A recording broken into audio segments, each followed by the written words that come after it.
What is up, all you worship peoples? Thanks so much for joining me. I'm Nate Meist, and I love equipping worship leaders with helpful and encouraging content. And today we're going to be doing an acoustic guitar tutorial for the song Glory and Majesty by Jon Reddick. And we're also going to be looking at how it fits into a congregational setting at the end. So stick around for my rigorous grading system. Let's get into it.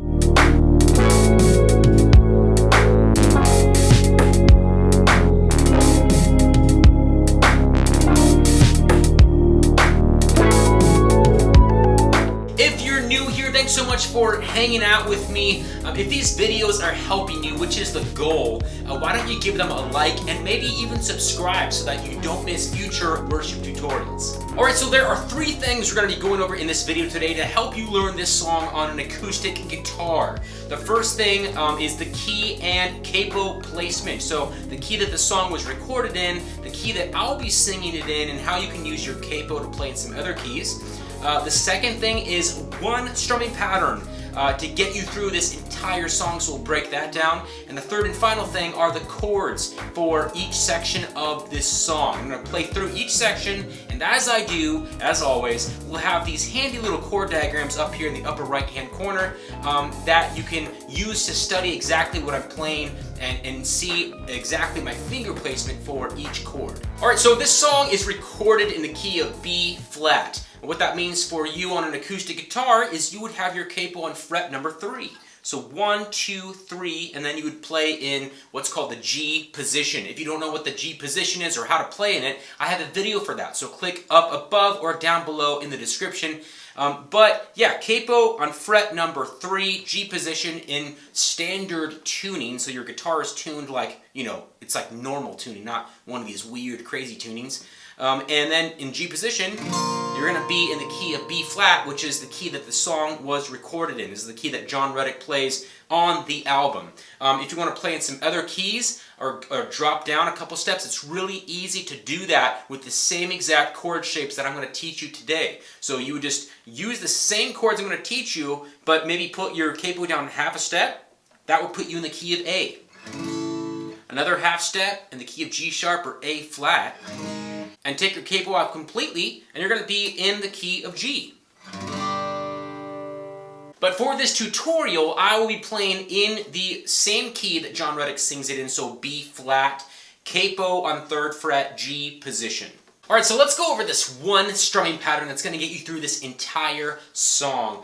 It might be one strumming pattern, but you know, it's all in the way that you use this strumming pattern, and you're going to see how I apply it through the various sections of this song. So it's not just playing it as is, it's using this pattern, but in dynamic ways, alright? So let's look at the pattern. So 1, 2, 3, 4...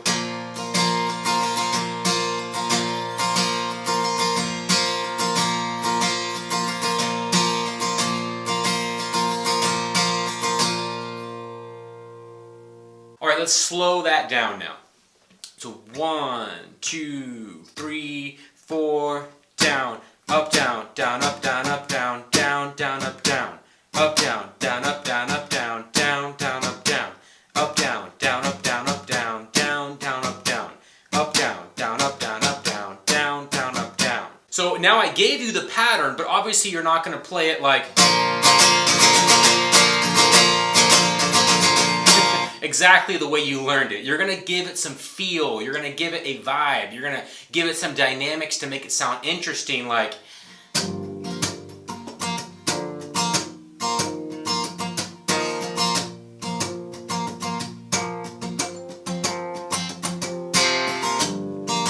you know, you're going to give it some feel, you know, don't just play it as is. And like I said, you're going to see how I apply that strumming pattern in the various sections of the song. Alright, let's go over the chords for each section of the song.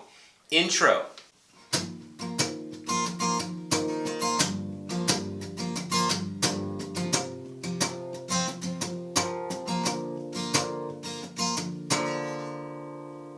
Verse number 1. 1, 2, 3, 4. For every sickness you're the healing hand. For every prisoner your deliverance. so you're the promised land. Our breakthrough, you're our breakthrough.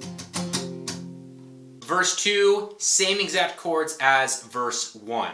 Alright, the first chorus, I'm going to play this chorus with the added tag at the end. He just sings that last line again, your majesty, along with the last line of chords for the chorus. So let's play through this with the tag. 'Cause every mountain moves with a word from you. They surrender to your glory and majesty. Wind and waves obey the power of your name. Jesus, we proclaim your glory and majesty. Your majesty. 2, 3, 4, verse.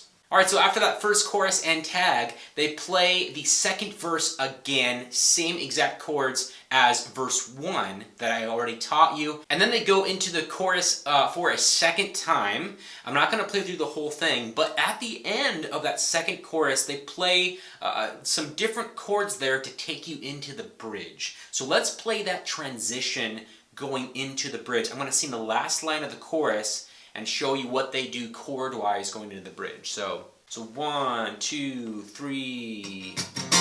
Jesus, we proclaim your glory and majesty. Your majesty. And then that'll take you into the bridge. The bridge.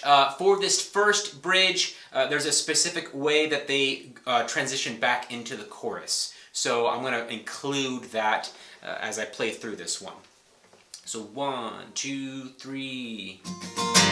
We will not forget to remember your goodness. We will not forget to remember your faithfulness. We will not forget to remember your goodness. We will not forget. Into the chorus. And then after we play through that bridge, they go into the chorus 2 times, and it's same exact chords as what I already taught you for the chorus. And then they go into a tag. It's kind of a special tag that transitions into kind of the ending of the song. So let's play through what they're playing there chord-wise.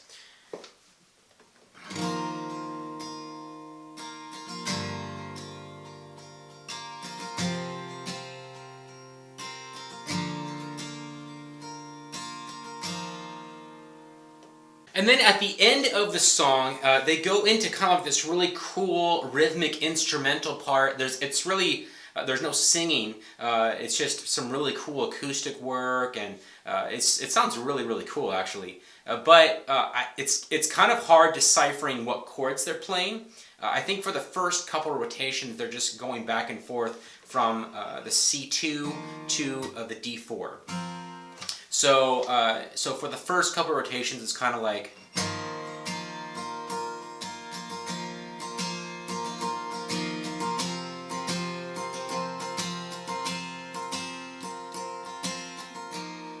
It kind of cycles those 2 chords back and forth, probably for like 2 rotations, and then it goes into kind of the same pattern as the chorus. So.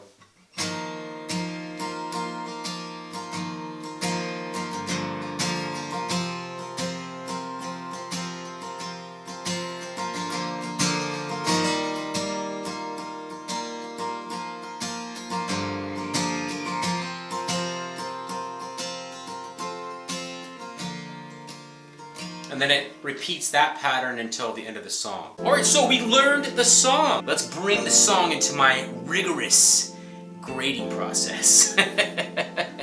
Checkmark number 1. Could you play this song not only in a full band context, but on just one instrument, like an acoustic guitar, kind of like what we just did?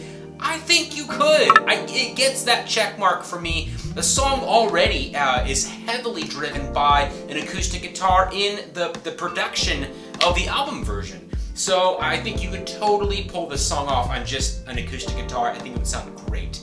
Check mark number 2. Would this song be easy for you and your team to learn?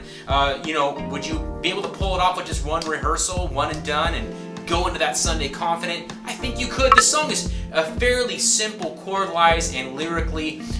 Don't get me wrong, it's not a simple song in terms of like the lyrical depth and content, but just in terms of like simplicity of how many chords and the complexity of the lyrical content, I think you could definitely learn this song quickly and be able to pull it off with excellence, and with confidence. So yes, it gets that check mark for me. And check mark number 3, is the song congregational? I don't know, what do you think? Heck yeah, it's congregational. This song is so well written. I love the flow of the lyrics. These lyrics can be so easily and I would say quickly internalized and owned by the people in your congregation, that are there to worship. So yeah, it gets that 3rd check mark. It gets all 3 check marks from me. So how about that? But hey, we looked this song up and down and sideways. We learned the key that it's recorded, and we talked about capo placement and strumming patterns and chords. We even took it into my rigorous grading system. But I hope that this video helps you to do this song successfully wherever you're leading worship. Let me know down in the comments below if you're doing this song. I want to hear from you. And I will see you guys in the next video.